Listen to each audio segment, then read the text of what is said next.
আউযু বিল্লাহি মিনাশ শাইতানির রাজিম। বিসমিল্লাহির রহমানির রহিম। প্রিয় দর্শক, এই রমজান মাস অনেক ফজিলতের মাস, গুনাহ মাফের মাস, অনেক রহমতের বরকতের মাস আমরা সকলেই জানি। কিন্তু কি কারণে এই রমজান মাস এত দামি অনেকেই জানি না। তো চলুন আমরা এই ভাইয়ের মুখ থেকে শুনি এই রমজান মাস এত দামি কেন, কি কারণে। রমজান মাস হলো কেন এত দামি? ও দোস্ত, ও বন্ধু শোনো, রমজান মাস হলো কুরআন নাজিলের মাস, বরকতের মাস।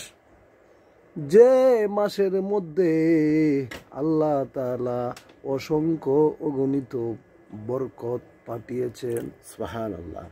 অতঃপর ও দোস্ত, রমজান মাসের মধ্যে যদি একটা ভালো কথা বলো, সেই কথাটা অনেক বেশি সওয়াব হয়। সুবহানাল্লাহ। আল্লাহ পাকের নামটি যদি একবার জপো, অন্য মাসের চাইতেও অনেক বেশি সওয়াব পাওয়া যায়। যদি কোরআনের কোনো আয়াত বলো, যদি কোনো হরফও বলো, অন্য মাসের চাইতে অনেক বেশি সওয়াব পাওয়া যায়। সেই রমজান মাস কেন এত দামি হইল? রমজান মাস অনেক কারণেই, অনেক কিছুর জন্যই রমজান মাস অনেক বেশি দামি ভাই।